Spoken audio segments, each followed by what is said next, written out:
big roller coasters and everything. Yeah, it was really awesome. I was at her event just last week, and it was so inspiring and yeah, I was totally pumped up when I came back home, ready for a whole year. But I wish everyone a great time here at Nancy Beer's Master Power of Play workshop. Thank you. Yes. Thank you so much for this lovely introduction, Anushka.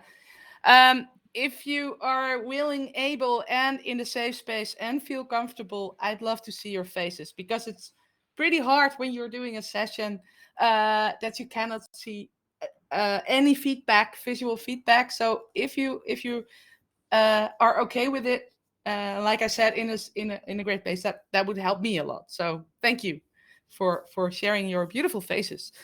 And I'm also very excited to be here, also because I've been a speaker at the first Women in Agile a couple of years ago in Europe.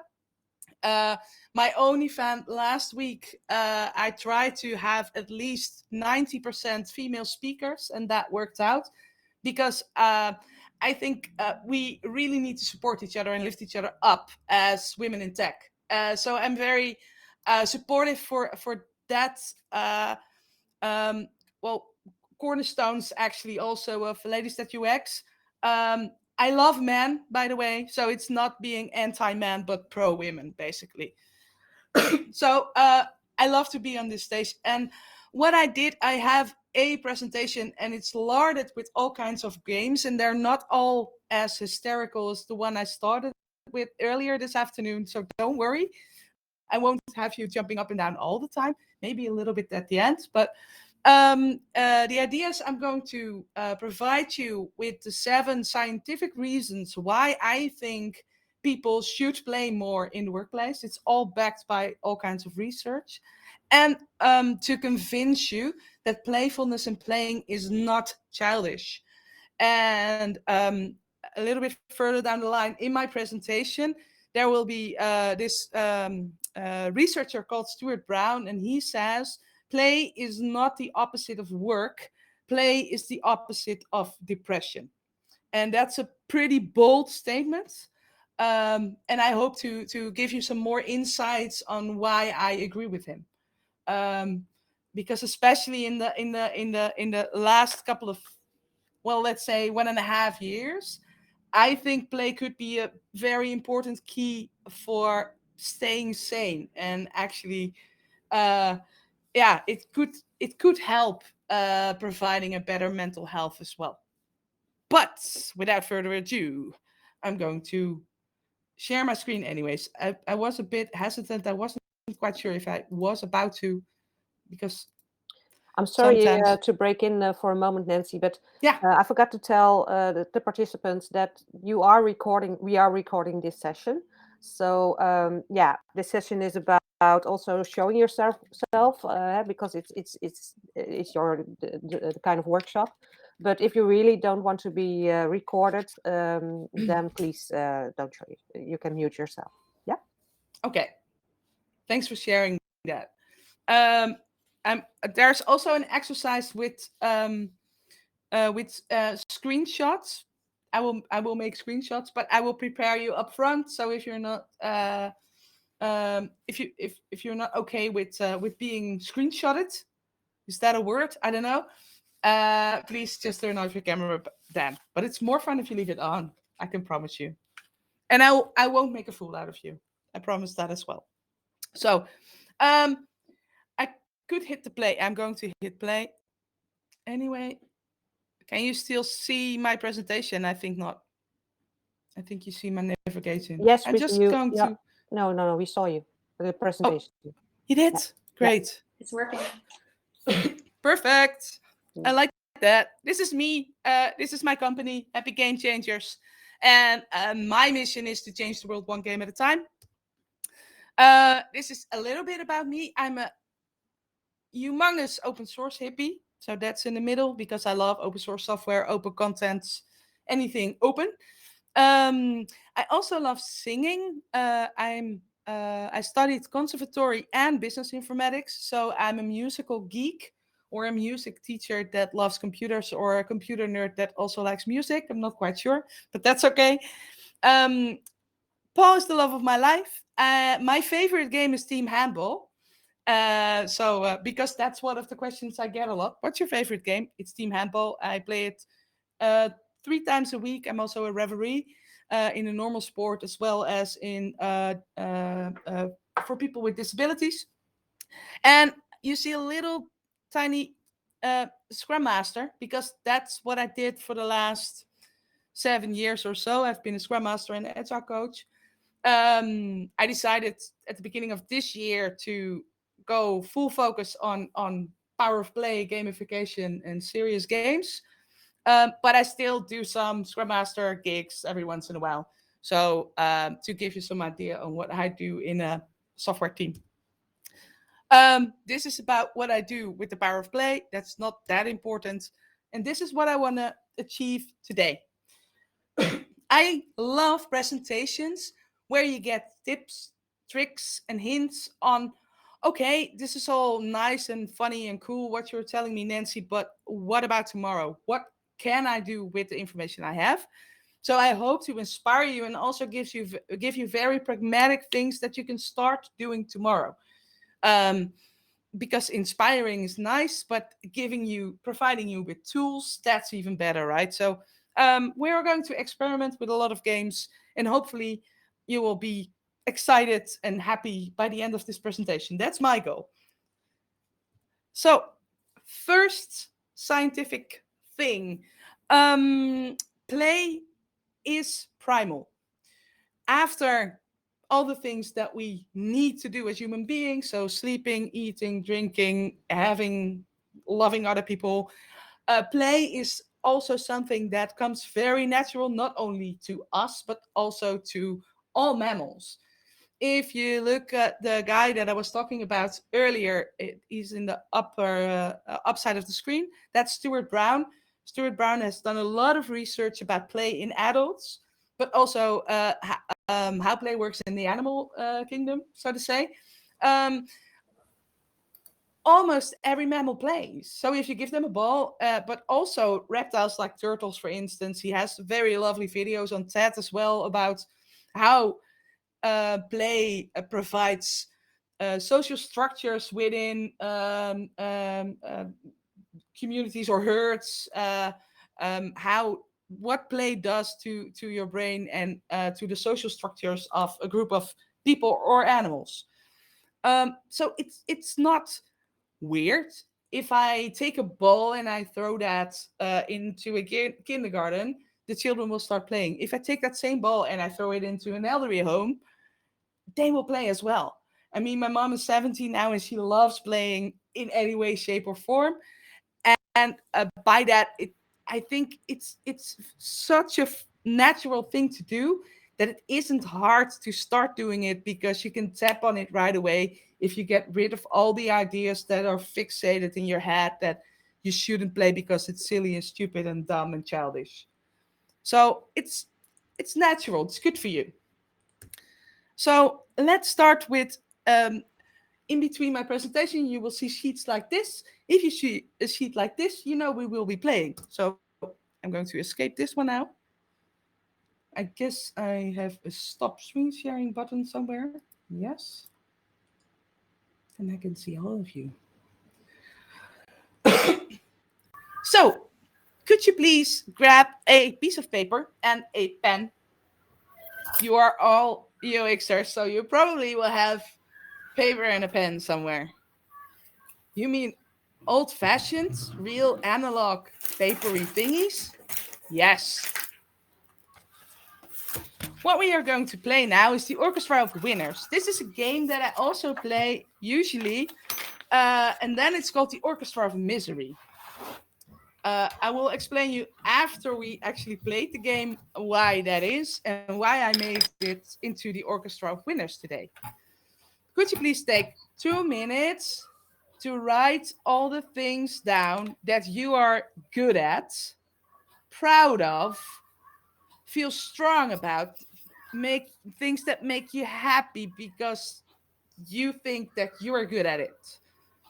So write it on your piece of paper, all the things that you're good at, successes you've had in the last couple of weeks, everything that comes up in your mind that is cool about you.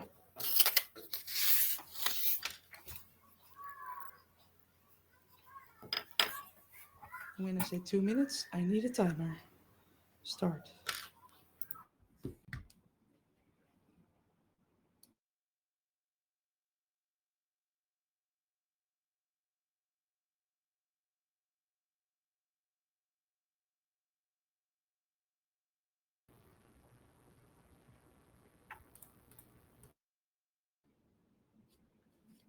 I don't know if someone turned up later, but if you can write down on a piece of paper all the things that you are good at or successes you've achieved in the last couple of weeks, all the things why you rock.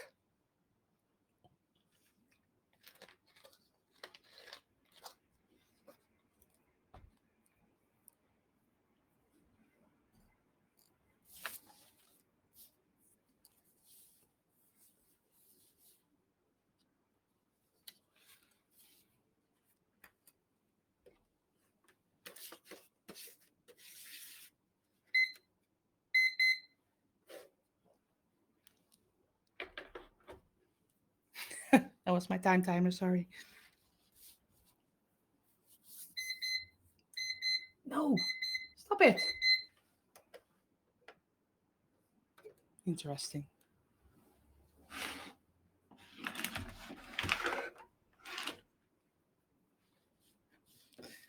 We have 30 seconds left. Please really try to squeeze all the coolness out of you now.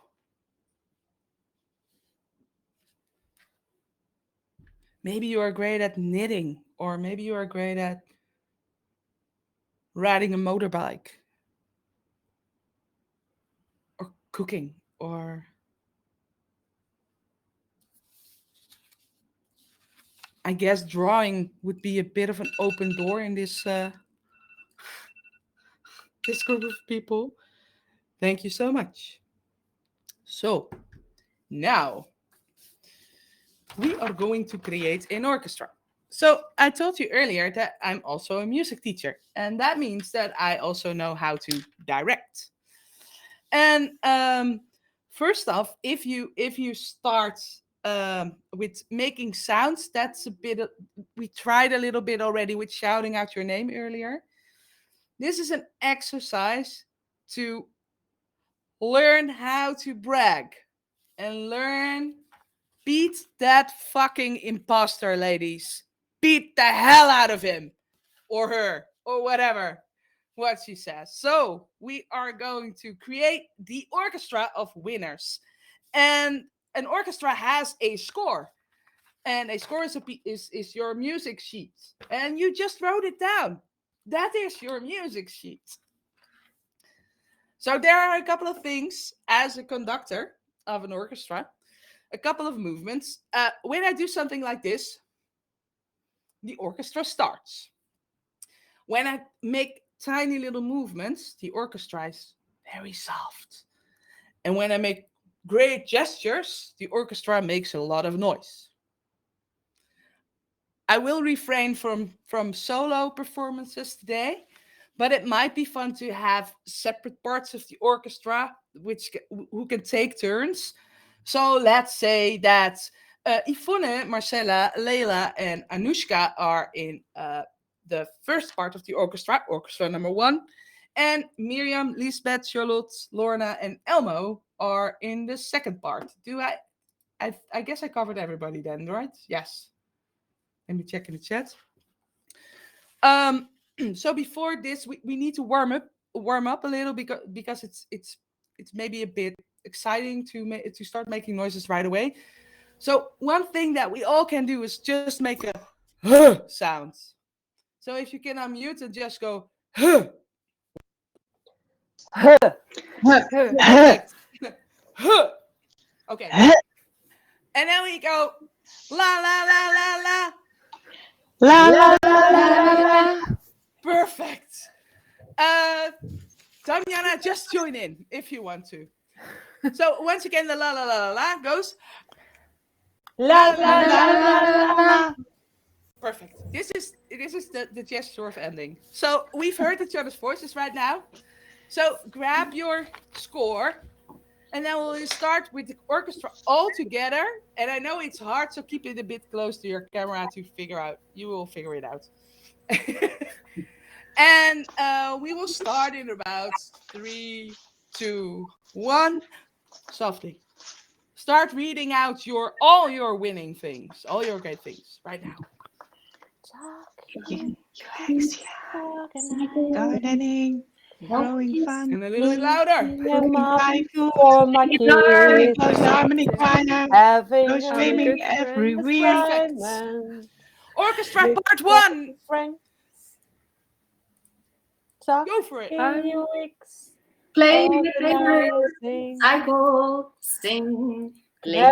having a good mom for Okay. my kids, Orchestra part 2. having Oh, you're gone.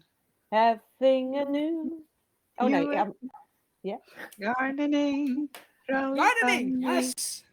Gardening. cooking Thai food, Bicycling, not giving up, making singing close to Very harmonic cool. choir, And go let's end it swimming all every week. together and be proud, ladies. Come on. Swimming every Talking week. organizing, Organizing is being kind of a big. nice mom for my kids, What up? Okay. fixing a new And thank you very assignment. much. Thank you very much. Okay. Any good serious game that I facilitate a lot of all kinds of different game. I have 140 games that I can use in a business setting. Um, only has use when you actually do a debrief. So can you please maybe share in the chat, or the group isn't that big, so please share it out loud if you feel free and to do so. Um, what did it do to you? What happened? Um, Marcella? It feels a little bit awkward, to be honest, because I don't know how to sing, and I'm hearing all these lovely voices in my ear, and then I'm like, It's a bit hard. Okay. That's honest. Yeah. Yeah. Any other things that happened? I saw a lot of laughter as well. Hopefully, yeah. I think my how do you say that? This part of my mouth going up. Uh, yeah, laughing normally, so it's a little awkward as well. But I can't stop, having a smile on my face. cool. No. And I want And to sing louder so we should have made bigger gestures. Okay.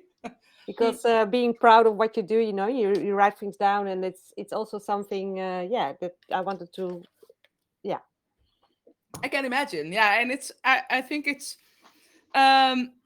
it could be a key part in boosting your self-esteem, boosting also when there's some point in time where you're going to take a stage yourself, be it a small stage or a larger stage, or just within your team, or trying to convince a manager or a product owner that your design is the best and that he or she should not mingle with your work because you are the expert. It can really help to practice a little bit on saying out loud the things you're good at. And we, not everybody, but some people can have the tendency um, to make themselves smaller because of, again, that stupid imposter thing that women seem to have a lot of. Practice, please practice, because it will help you say it in front of the mirror. I'm a professional UX designer. I am a pro mom. I am a great gardener. Because it will help you having that mindset that you can be proud on what you are good at. Um, Sometimes I also do the orchestra of misery, which is also very nice from time to time. If I have teams that are a bit overwhelmed or a bit, I don't know. I also played it with some people in the tourism sector, and they have had a very hard time, of course, in the last couple of months. And there were people from the managers from the call centers, from um, um, tourism in the tourism industry. So, of course, they have had a tremendous hard time with all the calls coming in. People are burning out and things like that. Sometimes you also have to whine out loud. So there's also an orchestra of misery where you write all the things down that are terrible about everything, and then you just scream it out loud with the whole team. And that helps as well to give some air to it. Also understand and feel that also other people have some serious shit on their plates sometimes, and it helps just to vent, right? Sometimes you just have to vent, and then it's better afterwards. But today I wanted to kick some imposter syndrome ass. So that was the orchestra of winners. I'm not going to switch back to my presentation. I'm just going to, because I think it's better just to tell you the 7 things. The second scientific reason why I think you should play more in the workplace is because playfulness is great for your brain and body. If I look at it from the perspective of neuroscience, it actually shows that if you use play, you will make new connections in your brain. And of course, like I said, next to COVID, sitting is our next pandemic. It's described as well by the WHO. If you sit too much, is even, they say it's just as bad as smoking. I don't know about that because I'm not an expert, but it's play is a very easy and simple way, like the exercise I did earlier this afternoon, like standing up and just putting some music on and dancing. It's so much better for your blood flow and also for your creative muscles. There are some CT scans on what happens to your brain and your brain's activity if you move around. That's also why I have a standing desk so I can walk around while facilitating. Your brain functions better when you move around. So, and also they have done some research on mental health as well, because laughing together and connecting together, and that's also one of the important themes of today, connection. The fastest way to connect to someone else is by the use of a ball. And I really like that quote. It's not mine. It's from my keynote speaker last week, who said that's the fastest way to connect to someone else. If you look at children as well, if you ask how children connect to other people, they will say, well, I will just go over and play with them. So also to stay sane, playfulness is a very useful thing. So grab yourself a piece of paper, start drawing doodles, because that's probably something you're all good at. Or I saw some Lego in Kapla. I said Lego, but someone said Kapla as well. Just go do something with your hands. Thanks, Yvonne. Just go and do something with your hands, and your brain will function way, way better.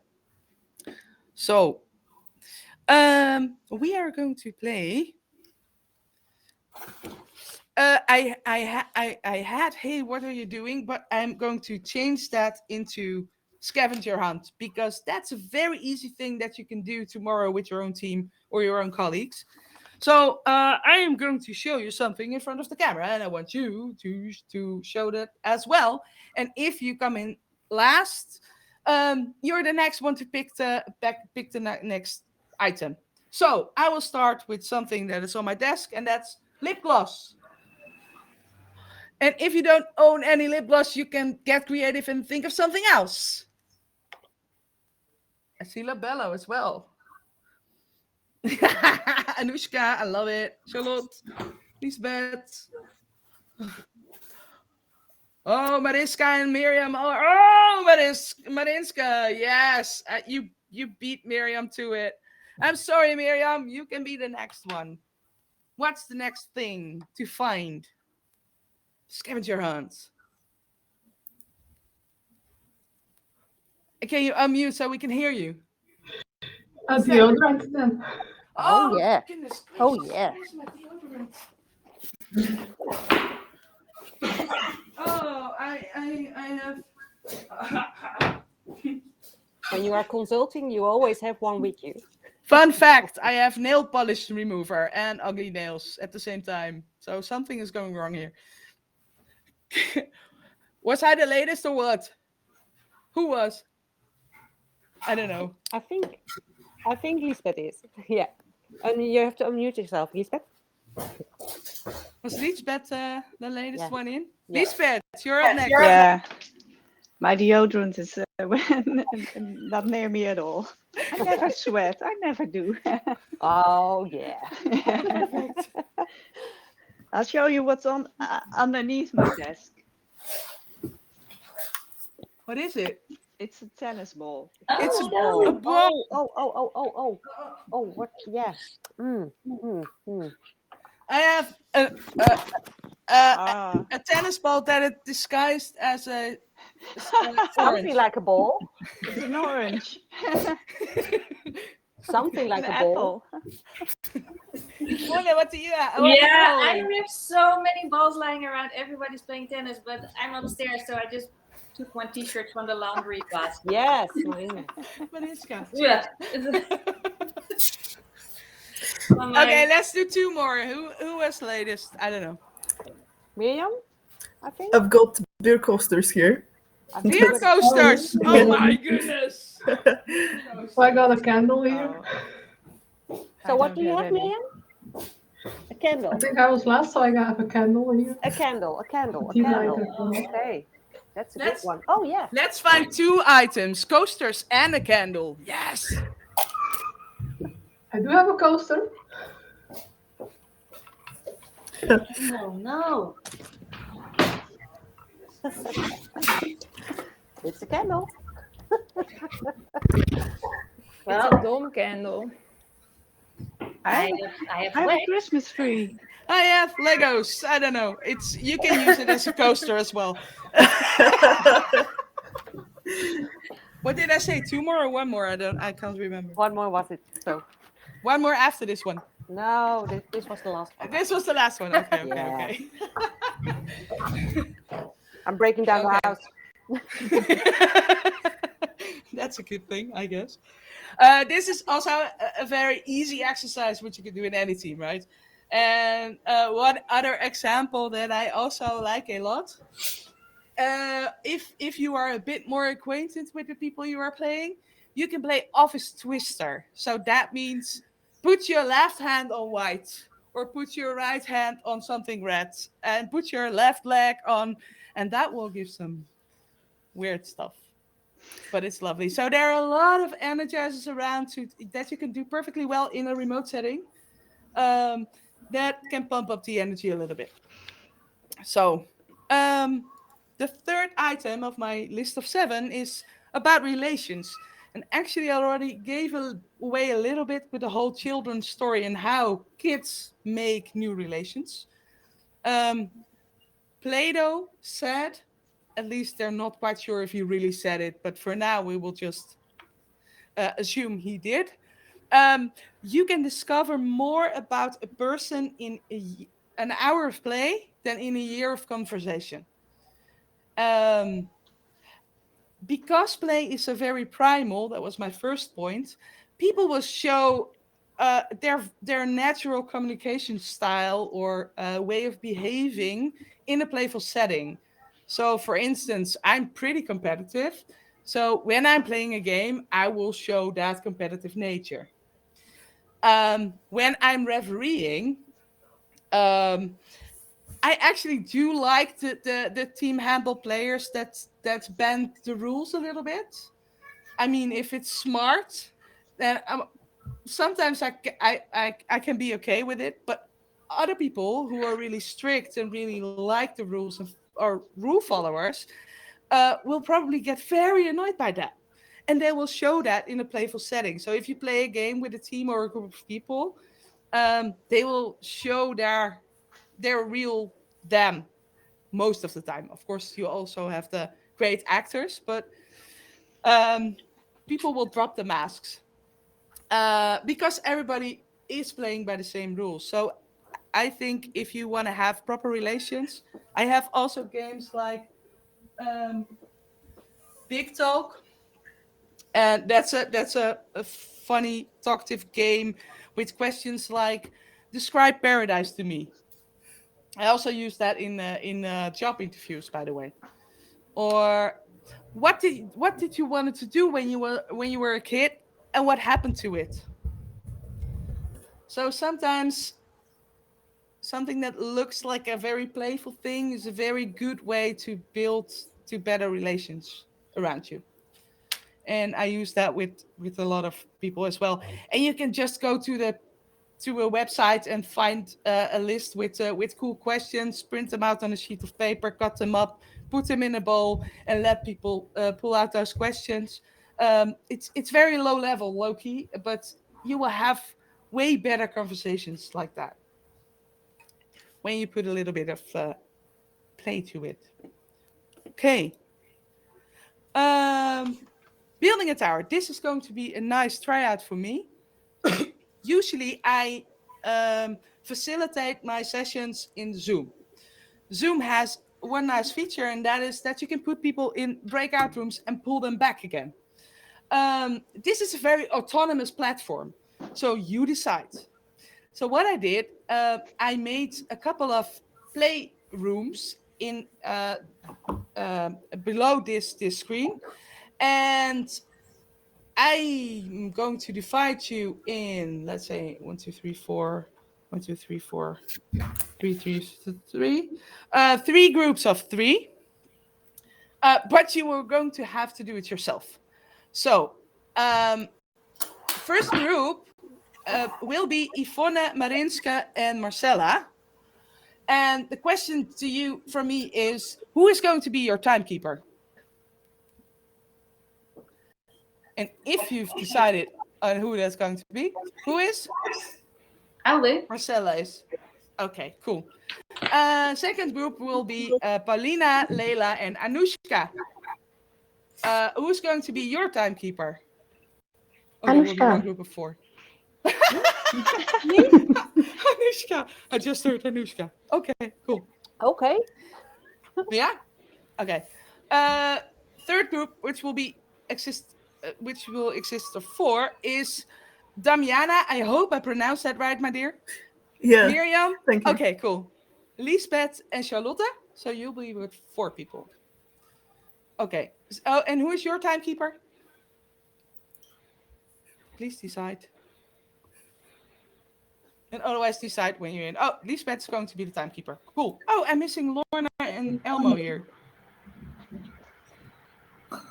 Elmo, you can join group 1. Lorna, you can join group 2. If you want to. So, here's the thing. I'm going to explain what we're going to do now. First off, I'm going to give you 1.5 minutes to build a tower on your desk or in front of you. So please build me a tower. What do you mean? And I will start right now. Drawing or Build a tower. just like that? Okay. Just like that. Build a tower.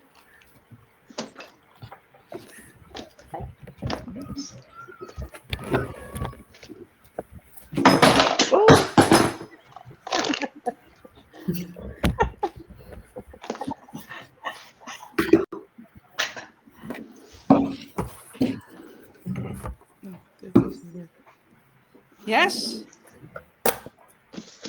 Usually I play a song, Bob the Builder, can we fix it? Bob the Builder, now and off. Yes, we can. Yes, we can. 40 more seconds left. Oh, 40. Well, 20. Do you want to see the tower? Not yet. Oh, not yet. Well, you can just show it on your thingy. It's okay.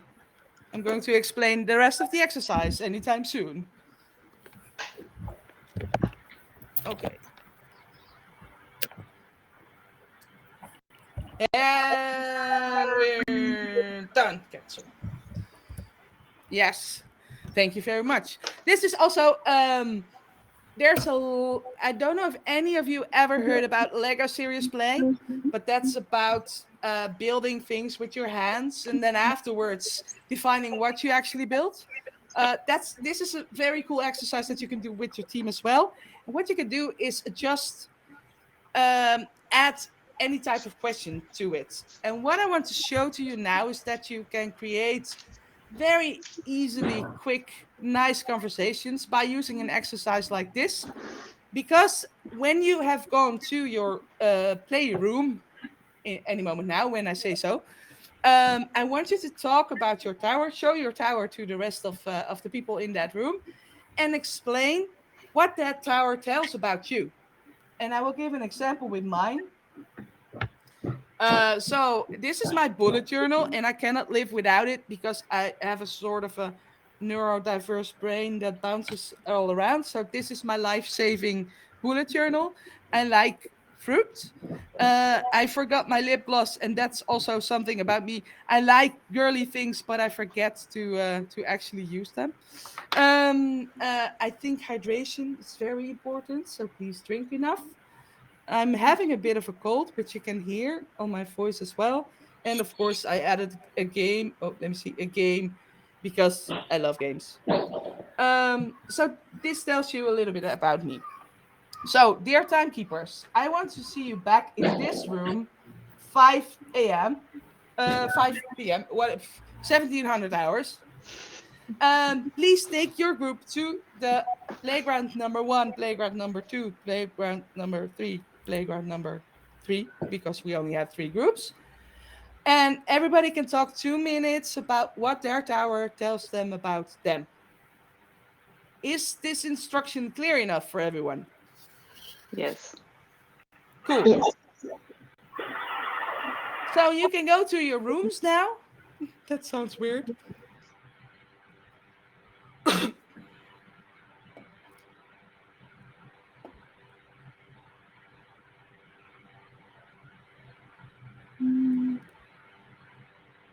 I only see Pauline. Ah, yes. Playroom 2. Elmo, did it work out to go to Playroom 2, girl? Where can I choose it? If you scroll down in this app, Yeah. if you scroll down, you can see Playroom 2. And if you click on the name Playroom 2, you will go there.